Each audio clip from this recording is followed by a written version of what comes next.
السلام علیکم ورحمۃ اللہ وبرکاتہ۔ الحمد للہ رب العالمین والصلاة والسلام علی اشرف الانبیاء والمرسلین ومن تبعهم بإحسان الى یوم الدین۔ اعوذ باللہ السمیع العلیم من الشیطان الرجیم۔ واصبر نفسك مع الذین يدعون ربهم بالغداة والعشی یریدون وجهه۔ وعن ابی ذر رضی اللہ عنہ قال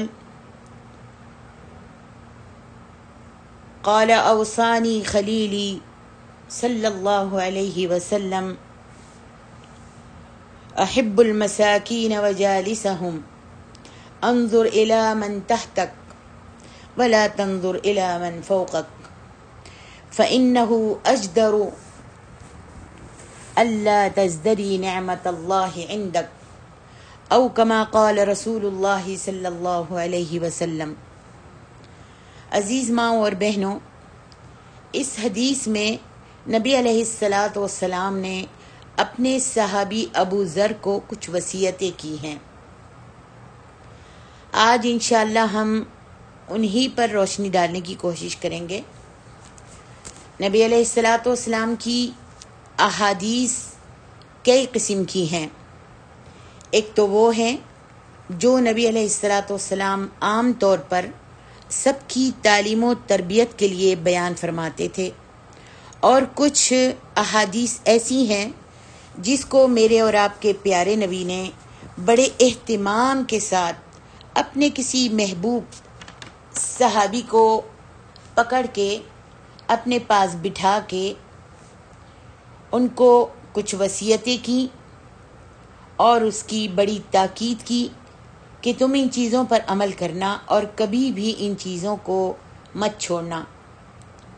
ان کو کہا جاتا ہے وصیتیں، اور انہی وصیتوں میں سے چند وصیتیں حضرت ابو ذر الغفاری جندب بن جنادہ کو اللہ کے رسول صلی اللہ علیہ وآلہ وسلم نے کی، جن کے بارے میں نبی علیہ الصلاۃ والسلام نے فرمایا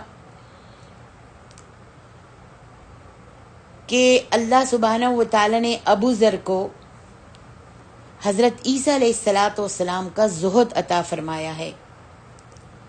حضور علیہ الصلاۃ والسلام نے فرمایا، آج تک آسمان نے کسی ایسے شخص پر سایہ نہیں کیا اور نہ زمین پر کوئی ایسا شخص چلا ہے انبیاءوں کے بعد جیسا کہ ابو ذر غفاری رحمت اللہ علیہ ہیں۔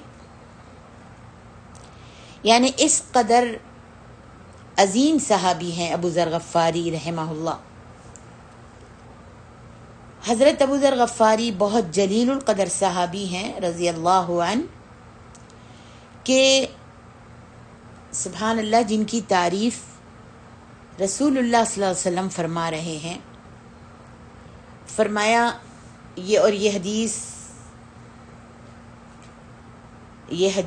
یہ باتیں یہ ابو ذر رضی اللہ عنہ نے فرمائی۔ کہتے ہیں کہ اوصانی خلیلی کہتے ہیں، یاد رکھیے بچیوں، خلیلی کہتے ہیں، خلیل کہتے ہیں اس کو جو محبت میں سب سے اعلیٰ درجے پر ہوتا ہے، اس کو خلیل کہتے ہیں۔ جس سے قلبی لگا ہوتا ہے اسے خلیل کہتے ہیں۔ کسی کی محبت انسان کے خون میں اور رگوں میں پیوست ہو جاتی ہے تو اس کو خلیل کہا جاتا ہے۔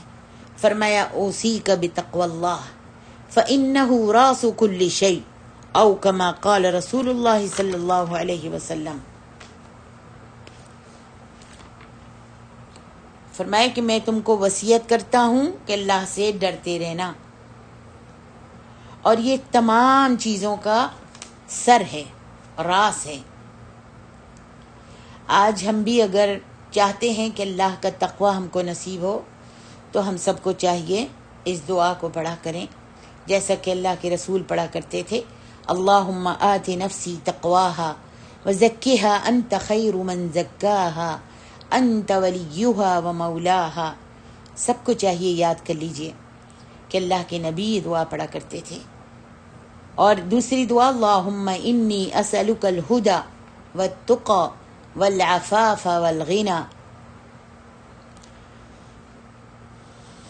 تو میری عزیز سامعات، یہاں سوال پیدا ہوتا ہے، اللہ کے رسول صلی اللہ علیہ وسلم نے وصیت کی ابو ذر کو کہ اوصی کا بتقوی اللہ، میں تم کو وصیت کرتا ہوں کہ اللہ سے ڈرتے رہنا. اب معلوم یہ کرنا ہے کہ تقوی کیا ہے. تو تقوی یہ ہے کہ اللہ کا ڈر دل میں اتنا ہو کہ اللہ کی نافرمانی سے روک دے. نافرمانی کرنے کو دل چاہ رہا ہے، لیکن اللہ کا ڈر انسان کے دل پر غالب آ جاتا ہے اور وہ نافرمانی سے رک جاتا ہے. یہ تقوی ہے. عمر ابن الخطاب رضی اللہ عنہ کے زمانے میں لوگوں نے دودھ میں پانی ملانا شروع کر دیا، تو عمر رضی اللہ عنہ نے اعلان کروا دیا کہ جو بھی دودھ میں پانی ملاتے وقت پکڑا گیا یا جس نے بھی دودھ میں پانی ملایا اسے ہم سخت سزا دیں گے. اور عمر رضی اللہ عنہ کی عادت تھی، اپنی خلافت کے زمانے میں وہ سوتے نہیں تھے، رات بھر وہ پہرے داری کرتے رہتے تھے، گھومتے تھے پورے شہر میں. اسی طرح رات میں ایک گلی سے گزر رہے تھے، ایک رات کو وہ ایک گلی سے گزر رہے تھے تو آواز آئی. دادی جو تھی اپنی پوتی سے کہہ رہی تھی جلدی سے دودھ میں پانی ملا دے ورنہ صبح ہو جائے گی. تو اس کی پوتی جو ہے وہ بولی، نہیں، عمر رضی اللہ عنہ نے منع کیا ہوا ہے، آپ کو معلوم نہیں، میں دودھ میں پانی نہیں ملاؤں گی. دادی نے کہا عمر تو سویا ہوا ہوگا، جلدی اٹھ اور پانی ملا دے دودھ میں. تو لڑکی نے کہا عمر تو سویا ہوا ہوگا لیکن ہمارا رب تو نہیں سوتا، وہ تو دیکھ رہا ہے. دیکھا آپ نے، یہ ہے تقوی، راس کل شیء. اللہ اکبر، یہ ہے تقوی. اللہ ہم سب کو تقوی نصیب کرے. اور نبی علیہ الصلاۃ والسلام نے دوسری نصیحت جو ابو ذر کو کی، کہا کہ علیک بتلاوت القرآن فإنه نور لک فی الارض وذکر لک فی السماء. اللہ اکبر. فرمایا اگر کثرت سے قرآن کی تلاوت کرتے رہو گے تو دو فائدے ملیں گے. نمبر ایک، اللہ سبحانہ و تعالیٰ دنیا میں نور ایمان عطا کر دیں گے، ہمیشہ نور چلتا رہے گا، روشنی تمہیں دیتا رہے گا. گمراہی میں، منکرات میں، گندی باتوں کے وقت یہ نور تم کو بچا کے رکھے گا. اللہ اکبر، یہ نور ایمان تم کو بچا کے رکھے گا. میری بہنوں، میری بیٹیوں، اور یہ جو ہے بہت بڑی نعمت ہے کہ جس کو اللہ کا نور مل جائے. اور نور کب ملے گا؟ جب ہم قرآن مجید کی تلاوت کرتے رہیں گے. اللہ اکبر. اور دوسرا فائدہ کیا ہوگا؟ کثرت سے قرآن کی تلاوت کرنے سے کہا کہ دو فائدے ملیں گے. ایک تو اللہ دنیا میں نور ایمان عطا فرما دے گا، اور دوسرا فائدہ تمہارا ذکر خیر اور تمہارے حق میں دعائیں، مغفرت کی دعائیں آسمان میں تمہارے لیے فرشتے کریں گے. جیسا کہ ہم سب کو معلوم ہے، حضرت یونس علیہ السلام جب مچھلی کے پیٹ میں تھے اور وہاں سے مچھلی کے پیٹ میں تھے اور اندھیرے ہی اندھیرے تھے، ایک تو سمندر کا اندھیرا اور ایک مچھی کے پیٹ کا اندھیرا اور ایک رات کا اندھیرا، سب اندھیرے مل گئے تھے. جب یونس علیہ السلام کی آنکھ کھلتی ہے تو آپ سوچتے ہیں کہ میں کہاں ہوں، اور سمجھ میں آتا ہے کہ میں اللہ کی پکڑ میں آ گیا ہوں. تو وہاں سے ہی اللہ کے رسول نے دعا پڑھنی شروع کر دی مچھی کے پیٹ میں ہی، لا الہ الا انت سبحانک انی کنت من الظالمین. تو یونس علیہ السلام ہمیشہ ہی اللہ تبارک و تعالیٰ کا بہت ذکر کرنے والے انسان تھے، ہر وقت اللہ کا ذکر کرتے تھے. اور فرشتے بھی آپ کی آواز سے مانوس تھے. جب فرشتوں نے یہ آواز سنی، اور یہ مانوس آواز جو ہمیشہ اللہ کا ذکر کرتی رہتی تھی، آج بڑی دردناک لگ رہی تھی. فرشتوں نے جب سنی کہ یونس علیہ السلام کی یہ آواز ہے اور اللہ کا ذکر کر رہے ہیں، اور کہہ رہے ہیں لا الہ الا انت سبحانک انی کنت من الظالمین۔ فرشتوں میں، آسمان کے تمام فرشتوں میں ہلچل مچ گئی، اور فوراً ہی فرشتوں نے اللہ تبارک و تعالیٰ سے مخاطب ہو کے کہا کہ اللہ جی، یہ تو آپ کے بندے یونس کی آواز لگ رہی ہے جو ہمیشہ آپ کا ذکر کرتا رہتا تھا، آج اس کی آواز میں بڑا درد ہے۔ تو پھر کہا کہ یا اللہ، کیا آپ اپنے ذکر کرنے والے بندے کو آزاد نہیں کریں گے؟ اللہ اکبر! دیکھا آپ نے، فرشتے شفاعت کر رہے ہیں یونس علیہ السلام کے لیے اللہ کے سامنے، کیونکہ وہ ذکر الہی کرنے والے تھے۔ آئیے دعا کرتے ہیں اللہ ہم سب کو بھی تلاوت قرآن کثرت سے پڑھنے کی توفیق عطا فرمائے اور اپنا ذکر کرنے کی توفیق عطا فرمائے۔ دیکھیے، حضرت ابو ذر رضی اللہ عنہ کو آپ کے اور میرے پیارے نبی نے جو تیسری وصیت فرمائی وہ کیا تھی؟ فرمایا ایاک وکثرت الضحک فإنہ یذہب نورک۔ اے ابو ذر، اپنے آپ کو بہت زیادہ ہنسنے اور ہنسانے سے بچانا۔ دیکھیے، ایک مرتبہ نبی علیہ السلام مسجد کے سامنے سے گزر رہے تھے، آپ کی نگاہ پڑی اور آپ کے کانوں میں آواز آئی، کچھ نوجوان صحابہ مسجد میں بیٹھے ہوئے ہیں اور ہنس رہے ہیں۔ فوراً میرے اور آپ کے پیارے نبی ان کے پاس آئے اور آپ نے سلام کیا اور کہا، تم لوگوں کو اتنی زیادہ ہنسی آ رہی ہے، اللہ کی قسم اگر موت کو اور قبر کو یاد کرتے تو تمہیں کبھی ایسی ہنسی نہیں آتی۔ اللہ اکبر! اور قرآن بھی کہتا ہے فَلْيَضْحَكُوا قَلِيلًا وَلْيَبْكُوا كَثِيرًا۔ فرمایا اگر زیادہ ہنسو گے تو 2 مشکلوں میں گرفتار ہو جاؤ گے، اگر زیادہ ہنسو گے تو 2 مشکلوں میں گرفتار ہو جاؤ گے۔ نمبر 1، تمیت القلب، تمہارا دل جو ہے زیادہ ہنسنے کی وجہ سے مردہ ہو جائے گا، کیونکہ تم نے اپنا وقت، اپنی زبان اور اپنا دل، دماغ فضول چیزوں میں صرف کر دیا۔ اللہ اکبر! لیکن تم نہیں سمجھتے۔ اسی طرح اللہ سبحانہ و تعالی کلام پاک میں فرماتے ہیں وَلَا تَقْفُ مَا لَيْسَ لَكَ بِهِ عِلْمٌ إِنَّ السَّمْعَ وَالْبَصَرَ وَالْفُؤَادَ كُلُّ أُولَئِكَ كَانَ عَنْهُ مَسْئُولًا۔ اللہ اکبر! ذرا سوچ سمجھ کر اپنے اعضاء کا استعمال کرنا۔ یہ آنکھیں، یہ کان، یہ دل، ان سب چیزوں سے قیامت کے دن ان کے بارے میں سوال کیا جائے گا۔ اللہ اکبر! اللہ ہم سب کو اپنی حفظ و امان میں رکھے، اور اللہ تعالی ہم سب کو جو اللہ کے رسول کی وصیتیں ہیں ان پر عمل کرنے کی توفیق عطا فرمائے۔ اسی طرح فرمایا کہ جو زیادہ ہنستا ہے اس کو 2 مشکلوں میں گرفتار کر دیا جاتا ہے، وہ 2 مشکلوں میں گرفتار ہو جاتا ہے۔ ایک تو اس کا دل مر جاتا ہے، اور دوسرا وَيُذْهِبُ نُورَهُ، اللہ تعالیٰ نے جو تمہیں نور ایمان عطا کیا تھا، اللہ سبحانہ و تعالیٰ اس نور ایمان کو چھین لیتا ہے زیادہ ہنسنے کی وجہ سے۔ اللہ تعالیٰ ہم سب کو محفوظ رکھے۔ ابو ذر رضی اللہ عنہ کو اللہ کے رسول نے جو چوتھی وصیت کی وہ کیا ہے؟ فرمایا، ابو ذر کہتے ہیں نبی علیہ السلام نے فرمایا علیک بالجہاد، تم جہاد کرتے رہنا، کیونکہ ہماری امت کی یہی رہبانیت ہے۔ عزیز ماؤں اور بہنوں، رہبانیت کا مطلب کیا ہے؟ رہبانیت کا مطلب ہے دنیا کو چھوڑ دینا۔ یہود و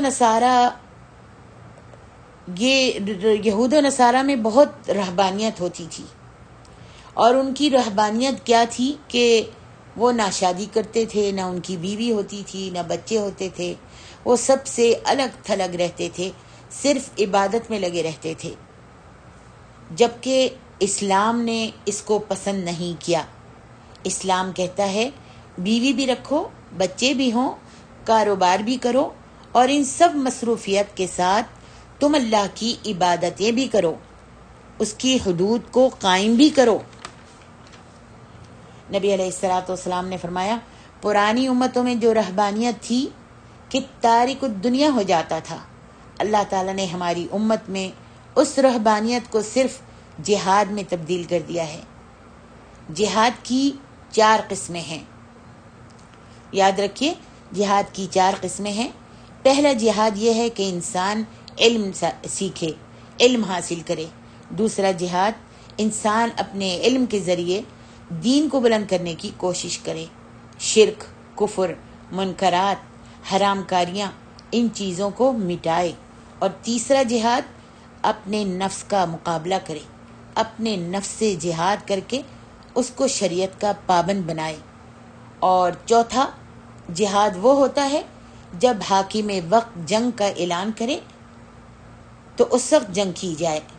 اگر حاکم وقت نے اعلان نہیں کیا کفار سے جنگ کا تو کسی کے لیے جائز نہیں ہے کہ وہ جہاد کے نام پر قتل و غارت گیری کرے۔ یہ کام حکومت کا ہے، اس نے فوج پال رکھی ہے، حکومت نے فوج پال رکھی ہے۔ ہمارے لیے تو سب سے بڑا جہاد ہمارے نفس کا ہی جہاد ہے کہ ہم اسے اللہ کا تابع بنائیں، اللہ کا مطیع بنائیں۔ آج کل تو ہم سب اپنے نفس کے ساتھ، اپنے گھر والوں کے ساتھ اس جہاد میں کامیاب نہیں ہو پا رہے ہیں۔ ہم جہاد اپنے بال بچوں کے ساتھ، گھر والوں کے ساتھ، اپنے نفس کے ساتھ نہیں کر سک رہے۔ اپنے آپ کو اور اپنے گھر والوں کو ہم اللہ کی اطاعت میں نہیں چلا پا رہے ہیں۔ اللہ اکبر، ہاں نہیں چلا پا رہے ہیں۔ کافروں کے سامنے جا کر گردن کٹوانے والا جہاد ہم سے کیسے ہوگا؟ پہلے ہم اپنے آپ کی تو اصلاح کر لیں، اس سے جہاد کر کے، اپنے نفس سے جہاد کر کے اس پر قابو کرنا سیکھ لیں۔ اللہ تعالی ہم سب کو اپنے نفس پر قابو کرنے کی توفیق عطا فرمائے۔ میری عزیز بہنوں، جہاد کا مطلب کیا ہے؟ جہاد کا مطلب ہے دین کو غالب کرنا، دین پھیلانا، اور دین کو غالب کرنے کے لیے کوششیں کرنا، اور کوششیں کرنے کے لیے علم کی ضرورت ہوتی ہے۔ اللہ سے دعا کیجئے کہ اللہ سبحانہ و تعالی ہمیں یہ والی رہبانیت، یہ جہاد کی رہبانیت اپنانے کی توفیق عطا فرمائے۔ 5ویں وصیت جو اللہ کے رسول نے ابو ذر کو کی وہ ہے، فرمایا کہ اے ابو ذر، ہمیشہ مسکینوں سے، حاجت مندوں سے محبت کرنا، ان کو اپنے پاس بٹھانا، ان کے ساتھ بیٹھنا، ان کی پریشانی میں ان کی دل جوئی کرنا۔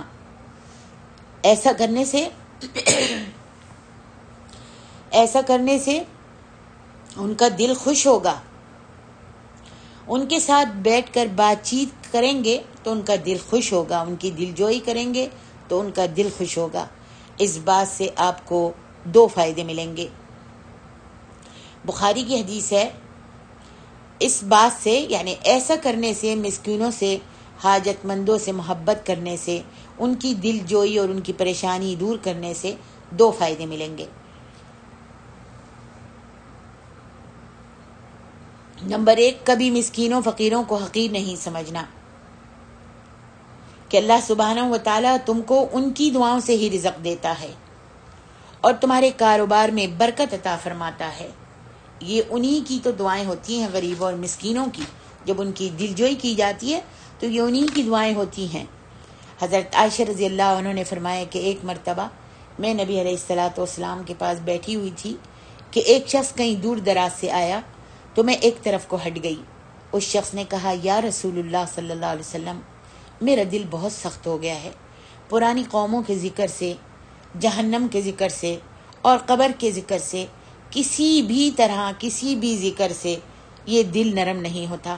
آپ مجھے کوئی وظیفہ بتا دیجئے کہ میرا دل نرم ہو جائے۔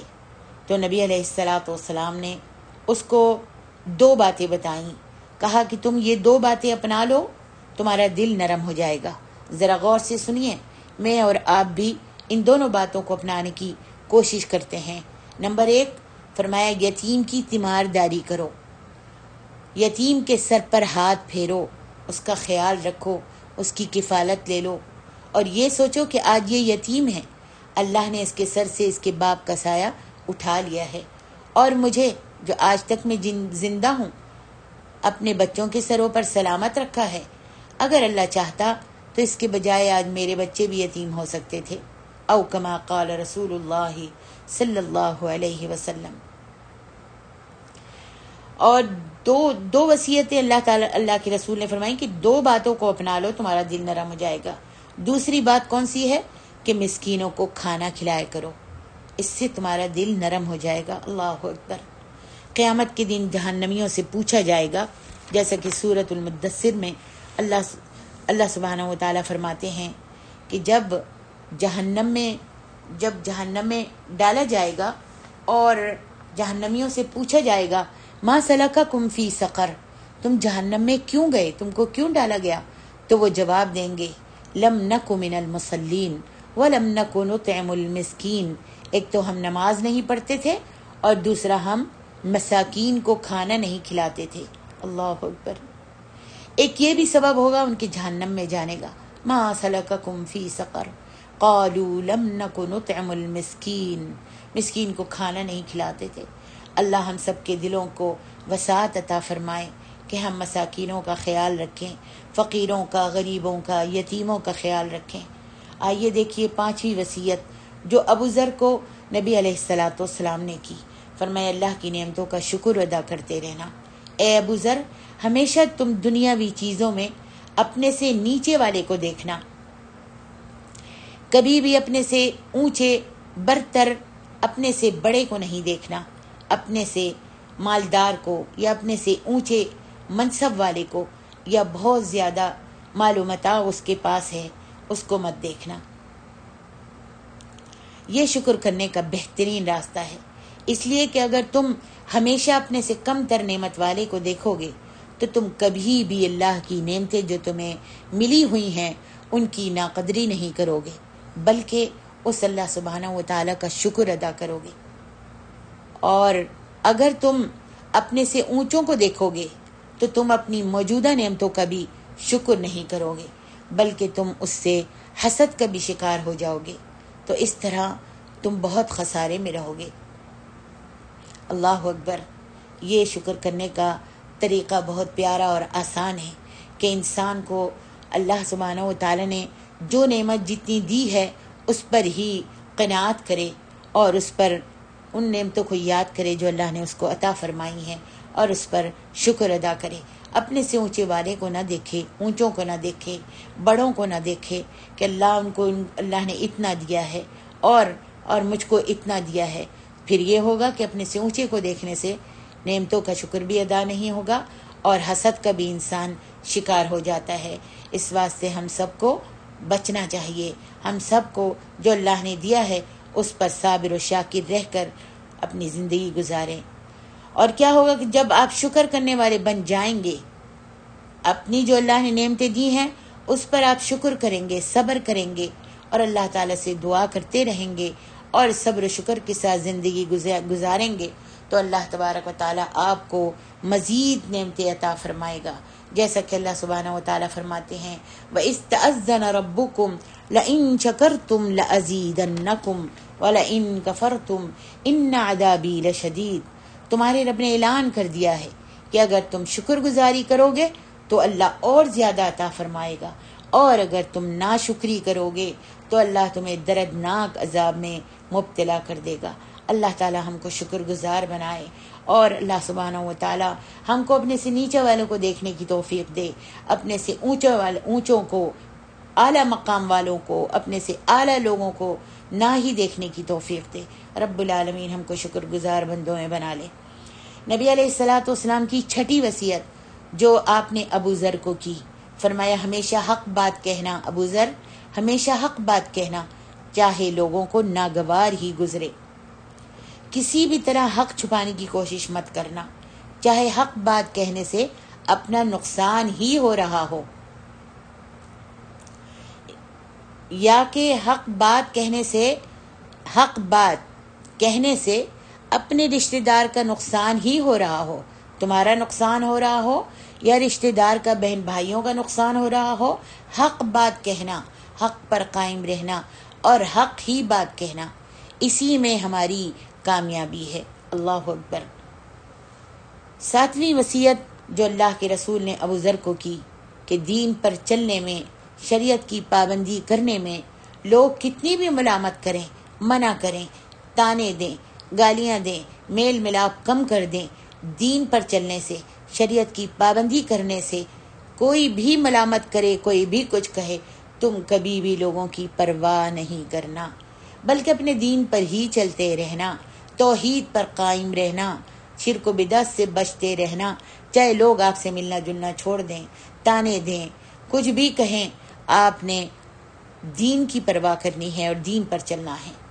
اور آج ہمارے معاشرے میں کیا ہوتا ہے دیکھ رہے ہیں ہم، آج کل کیا ہو رہا ہے، لوگ کہتے ہیں ہاں یہ حق بات تو ہے، جب بات بتاؤ ان کو حق بات، حدیث و قرآن کی بات، تو کہتے ہیں ہاں یہ بات حق تو ہے، صحیح ہے آپ جو کہہ رہی ہیں، لیکن ہم اگر ایسا کریں گے تو لوگ کیا کہیں گے؟ اگر ہم ایسا کریں گے، بدعت چھوڑ دیں گے اور ہم نے لوگوں کے طریقوں پر چلنا یا لوگوں کے ساتھ ملنا جلنا چھوڑ دیا تو لوگ کیا کہیں گے؟ اگر میں بدعت چھوڑ دوں گی، اگر میں یہ قرآن خوانی ہے اور یہ قل وغیرہ پڑھنے کی، یہ تیجا چالیسواں کرنا ہے، یہ چھوڑ دوں گی تو لوگ کیا کہیں گے؟ آج کل ہم سب کو لوگوں کی بہت پرواہ ہے، اور نعوذ باللہ جس نے لوگوں کو اور ہم کو پیدا کیا ہے ہم اس کی پرواہ نہیں کرتے، وہ اللہ سبحانہ و تعالی۔ ہمیں سب کو چاہیے کہ اللہ کی پرواہ کریں، لوگوں کے کہنے سننے کی بالکل پرواہ نہیں کرنی چاہیے۔ میری عزیز ماں اور بہنوں، ذرہ برابر بھی لوگوں کی پرواہ نہ کیجیے۔ جہاں اللہ کا حکم آ گیا بس اب اس کے آگے کسی کی نہیں ماننی ہے۔ آج کل تو لوگ مسلمانوں کے اور صحابیات کے نام رکھنے سے بھی کتراتے ہیں، صرف نام رکھنے سے بھی کہتے ہیں کہ بھائی لوگ ہنسیں گے اور ہمیں پرانے زمانے کا کہیں گے۔ اگر میں نے صحابیات کے نام رکھ لیے یا امہات کے نام رکھ لیے تو لوگ کیا کہیں گے کہ یہ کتنے پرانے زمانے کے نام تم نے رکھا ہے، یہ بھی کوئی نام ہے رکھنے والا؟ اس قدر افسوس کا مقام ہے۔ آج لوگ عائشہ، آمنہ اور زینب، حفصہ، خدیجہ ایسے نام رکھتے ہی نہیں۔ جنہوں نے پہلے یہ نام رکھ لیے انہوں نے رکھ لیے۔ آج اگر آج کل کی نسل کے سامنے یہ نام پیش کیے جائیں تو کہتے ہیں نہیں نہیں امی یہ کتنا پرانا نام ہے، یہ کیا نام ہے؟ نئے نئے نام لے کے آتے ہیں جس کا معنی اور مطلب بھی نہیں سمجھا جاتا، بغیر مطلب اور معنی سمجھے لوگ بچوں کے نام رکھ لیے جاتے ہیں۔ کتنا افسوس کا مقام ہے میری عزیز ماں اور بہنوں۔ حالانکہ ہم سب کو یہ نہیں کرنا چاہیے۔ حضور کی پوری زندگی میں صرف ایک بار آپ کے دل میں یہ بات آئی تھی، یاد ہے آپ کو؟ وہ کون سی بات آئی تھی؟ کہ لوگ کیا کہیں گے۔ صرف ایک بار آپ کی زندگی میں، صرف ایک بار آپ کے دل میں یہ بات آئی تھی کہ لوگ کیا کہیں گے۔ معلوم ہے کب؟ جب اللہ سبحانہ و تعالیٰ نے حکم دیا تھا اپنے نبی کو کہ آپ حضرت زینب سے آپ کو شادی کرنی ہے، حضرت زینب سے آپ کو شادی کرنی ہے، جبکہ حضرت زینب آپ کے منہ بولے بیٹے حضرت زید کی بیوی تھی اور حضرت زید نے حضرت زینب کو طلاق دے دی تھی، منہ بولے بیٹے کی بیوی تھی۔ جب حضرت زید نے حضرت زینب کو طلاق دے دی تو اللہ سبحانہ و تعالیٰ نے حکم دیا اپنے حبیب کو کہ اے میرے حبیب آپ حضرت زینب سے شادی کر لیجئے۔ تو آپ کے دل میں یہ خیال آیا کہ زینب تو ہمارے منہ بولے بیٹے زید کی بیوی ہیں، اور آپ کو پتہ ہے پہلے زمانے میں منہ بولا بیٹا جو ہوتا تھا وہ سگے بیٹے ہی کی طرح مانا جاتا تھا۔ ام المساکین زینب سے شادی کا جب حکم اللہ تعالیٰ نے دیا تو آپ کو یہی خیال آیا کہ لوگ کیا کہیں گے کہ محمد نے اپنے منہ بولے بیٹے زید کی بیوی سے اپنی بہو سے نکاح کر لیا ہے۔ اللہ سبحانہ و تعالیٰ نے فرمایا کہ تمہارے اپنے سگے جو بیٹے ہوتے ہیں ان کی بیویاں تمہارے لیے حرام ہیں، اپنے سگے بیٹوں کی بیویاں تمہاری بہویں حرام ہیں، لیکن منہ بولے بیٹے کی بیوی سے نکاح ہو سکتا ہے، منہ بولے بیٹے کی مطلقہ سے نکاح جائز ہے۔ اس نکاح سے حسب نسب پر کوئی اثر نہیں پڑتا ہے۔ نبی علیہ السلام کے دل میں خیال آ رہا تھا کہ اگر میں نے یہ شادی کر لی تو پورا عرب کے لوگ کیا کہیں گے، پورے عرب کے لوگ کہیں گے کہ دیکھو تو محمد نے اپنی بہو سے شادی کر لی۔ اللہ سبحانہ و تعالیٰ نے سورۃ الاحزاب کی آیت نازل فرما ڈالی، فرمایا وَتَخْشَى النَّاسَ، لوگ کیا کہیں گے؟ آپ کو اس بات کی فکر ہو رہی ہے، آپ اس سے ڈر رہے ہیں، حالانکہ اللہ کیا کہے گا آپ کو اس کی فکر نہیں ہے۔ صرف ایک بار میرے اور آپ کے پیارے نبی نے اپنی پوری زندگی میں سوچا کہ لوگ کیا کہیں گے، تو فوراً اللہ تعالیٰ نے وحی نازل فرما دی، اور ہم لوگ تو پوری زندگی یہی سوچ کر گزار دیتے ہیں، ایسے کروں گی تو لوگ کیا کہیں گے، کیا کہیں گے، لوگ کیا کہیں گے۔ لوگوں سے ڈر کر ہم اپنی آخرت خراب کرتے چلے جا رہے ہیں۔ اللہ سبحانہ و تعالی ہمیں معاف کر دے۔ ہمارے معاشرے میں حق کو قبول کرنے کے لیے اور حق کی بات کہنے کے لیے سب سے بڑی رکاوٹ یہی ہوتی ہے کہ لوگ کیا کہیں گے، لوگ کیا کہیں گے۔ میری بہنوں، ہمیشہ خیال رکھیے، لوگ کیا کہیں گے نہیں، بلکہ اللہ کیا کہے گا۔ قیامت والے دن میں اللہ کو کیا منہ دکھاؤں گی؟ رسول صلی اللہ علیہ وآلہ وسلم کی میں امت ہوں۔ آپ جب اپنے جھنڈے تلے کھڑے ہوں گے، فرشتے جب مجھ کو بلا رہے ہوں گے، تو اللہ کے رسول صلی اللہ علیہ وآلہ وسلم جب بلا رہے ہوں گے، چہرے چمکتے ہوئے نورانی دیکھ کر اپنی طرف بلا رہے ہوں گے، تو فرشتے ہاتھ سے روک دیں گے۔ اللہ کے رسول کہیں گے کہ یہ میرے امتی ہیں، ان کے چہرے وضو کے پانی کی وجہ سے چمک رہے ہیں، نورانی چہرے ہیں، یہ میرے امتی ہیں، ان کو آنے دو۔ تو فرشتے کیا کہیں گے؟ فرشتہ کیا جواب دے گا؟ سوچو، کہے گا کہ یا رسول اللہ، آپ کو نہیں پتا، انہوں نے آپ کے بعد دین میں نئی باتیں ایجاد کر لی تھیں، یہ گمراہ ہو گئے تھے، یہ ہدایت نہ پا سکے، انہوں نے آپ کی اطاعت چھوڑ کر، آپ کی فرمانبرداری چھوڑ کر لوگوں کی فرمانبرداریاں کرنی شروع کر دی تھی، لوگوں کو ماننا شروع کر دیا تھا، لوگ کیا کہیں گے؟ تو پھر پتہ ہے تمہارے اور میرے پیارے نبی کیا کہیں گے؟ کہیں گے سحقا لمن غیر بعدی، ان کو دور اور دفع کر دو، ان کو دور اور دفع کر دو، میری نظروں سے دور کر دو۔ تو اس وقت سوچو کہ رسول کیا کہیں گے تمہارے اور میرے بارے میں۔ میری محترم ماں اور عزیز بہنوں، ہمیشہ خیال رکھیے کہ آخرت میں میرے اور آپ کے ساتھ کیا ہوگا، نبی علیہ الصلاۃ والسلام کیا کہیں گے، اور اللہ پھر ہمارے بارے میں کیا کہے گا۔ دنیا کی پرواہ مت کیجیے، یہ دنیا فانی ہے، آج نہیں تو کل چھوڑ کر چلے جانا ہے۔ پھر ایک ہی لمبا سوال ہوگا کہ اللہ کیا کہے گا میرے اور آپ کے بارے میں، اور رسول اللہ کیا کہیں گے کہ میری امت ہونے کے باوجود تم نے میری اطاعت نہیں کی، بلکہ لوگوں کی پرواہ کی، لوگوں کا ڈر تم نے دل میں رکھا۔ اللہ تعالی ہم سب کو ان باتوں کو یاد رکھنے اور غیروں تک پہنچانے کی توفیق عطا فرمائے۔ آج جو ہم نے یہ درس سنا ہے اور یہ وصیتیں سنی ہیں جو اللہ کے رسول صلی اللہ علیہ وآلہ وسلم نے حضرت ابو ذر کے لیے کہی ہیں، تو یاد رکھو میری بہنوں، یہ وصیتیں 7 وصیتیں میں نے بیان کی ہیں، اور یہ 7 وصیتیں صرف ابو ذر آپ کے صحابی رضی اللہ عنہ کے لیے ہی نہیں تھی، بلکہ یہ ہمارے لیے، بلکہ یہ پوری امت محمدیہ کے لیے ہیں۔ یاد رکھیے، ہم سب کو ان وصیتوں پر عمل کرنا ہے۔ اللہ سے دعا کیجئے کہ اللہ تعالی ہم سب کو ان وصیتوں کو اپنانے کی اور اس پر عمل کرنے کی توفیق عطا فرمائے۔ اور یہ وصیتیں آج میں نے آپ کو سنائی ہیں، آپ بھی اس وائس کو سب میں بھیجیے، اپنے رشتہ داروں میں، بہنوں میں، اپنے دوست و احباب میں، اپنی کزنوں کو، اپنی سہیلیوں کو، اپنے پاس پڑوسیوں کو، رشتہ داروں کو، سب میں بھیجیے۔ پتہ نہیں کہ کس کی زبان میں اثر آ جائے اور کس کے بھیجنے سے کس کی دنیا اور آخرت اچھی ہو جائے۔ اللہ تعالی ہم سب کو ان وصیتوں کو اپنانے کی اور اس پر عمل کرنے کی توفیق عطا فرمائے۔ وما علینا الا البلاغ المبین۔ والسلام علیکم ورحمۃ اللہ وبرکاتہ۔